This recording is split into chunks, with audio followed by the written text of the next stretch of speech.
So I'm here with the superstar that is Rory the Red King MacDonald, the legend that is Cheick Kongo, Kevin Baby Slice Ferugson Jr., the son of the late great Kimbo Slice.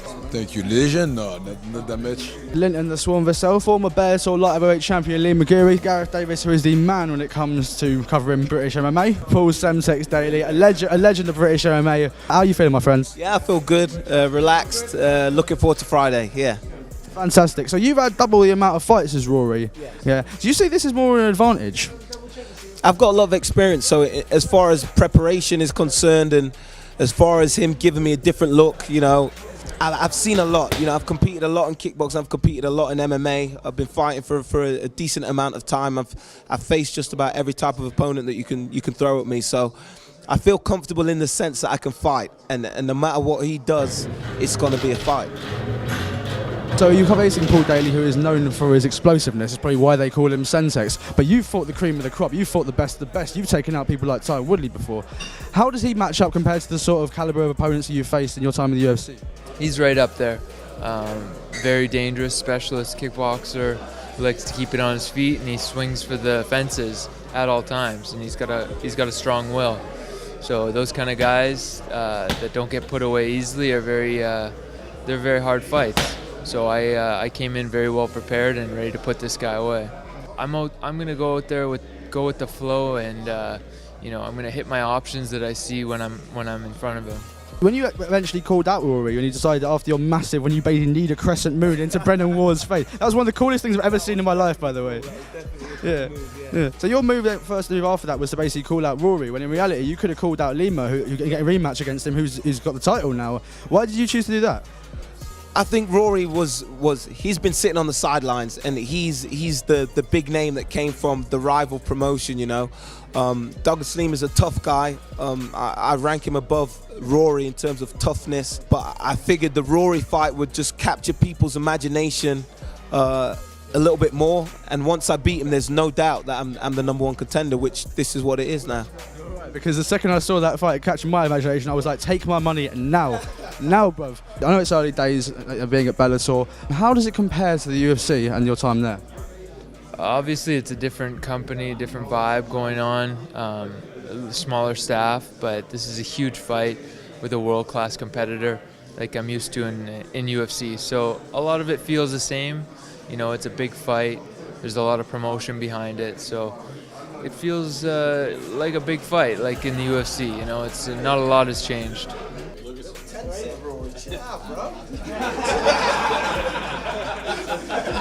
So Alessio Sakai, the guy you're facing this weekend, he's got undefeated record. How do you see this one playing out? I know I see a victory in your eyes, but how are you going to decimate him? So I think, you know, it's gonna be bloody. He won't let it go, and I want to. So it will be to the best, you know. The guy will get the most stamina, you know. We stay on track. So, and as I used to say, especially for this one, the only one survived. So it's gonna be tough. It's gonna be tough. But he's young, you know. He's heavy. He's accurate. He's wide. So and me, I'm just wide. I'm more than wide. So the thing is, it looks like the old lions, you know, fighting against the young cub, but I don't want to let it go, and I won't let it go. So yes, only one survived. So this is your second professional fight now. And the first one didn't exactly go your way, unfortunately. So last time you were facing a guy that's got a bit of a record, and this time you've basically got a guy who's going into his professional fight, so you're the more experienced dudes. Do you feel more confident going into this as a result of that?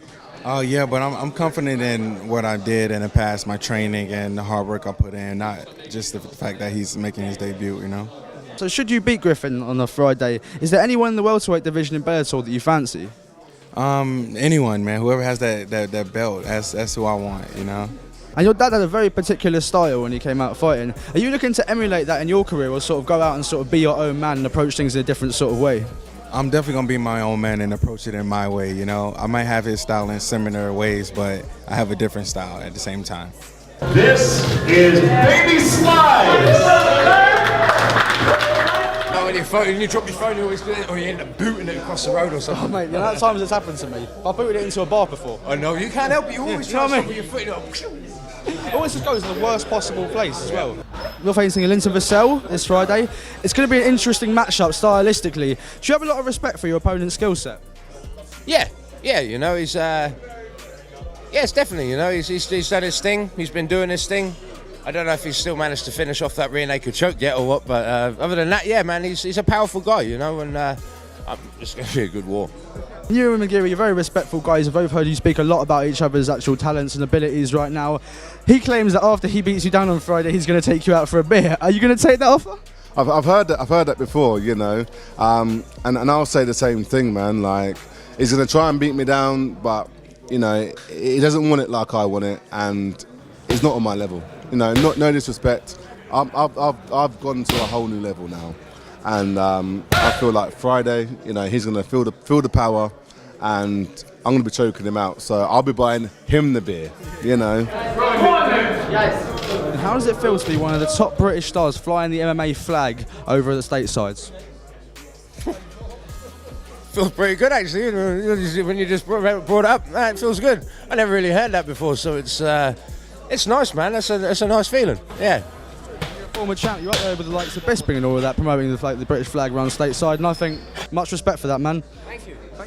Thanks very much, man. You've been on a bit of a tear recently. You recently got your revenge over Emmanuel Newton. If you beat McGeary this weekend, do you feel like your chances of getting a light heavyweight title shot are basically up there now? Yeah, that's it. Seriously, I beat McGeary Friday, world title fight without a doubt, and I'm going to be making noise as well. I'm making noise to say that's what I want next. The corner at the champion. But yeah, that's where I'm going. That's where I'm going. King of England! I think that there's a wave with Bellator at the moment, and you can see that they are not only they increasing their roster, it's this burgeoning roster.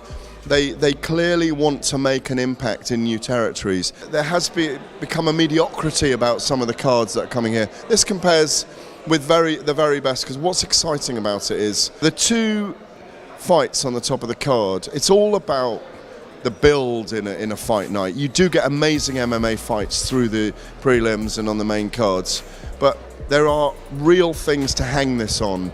There's bragging rights in Europe for the light heavyweight division with Linton Vassell and Liam McGeary. It's a #1 contender fight. The winner of this will fight the winner of Ryan Bader and Phil Davis, the current champion. And exactly the same in the main event, where there's a lot of intrigue and mystery and imponderables about Rory MacDonald, about is his face repaired, can he take a punch in the nose again? You know, he never quite got there in the UFC, but he was a real star there as well. And Paul Daley, who's refreshed, reinvigorated, renewed, and where he should be. He's a headline fighter. In essence, two great fights at the top of the card, and real excitement that Bellator mean business.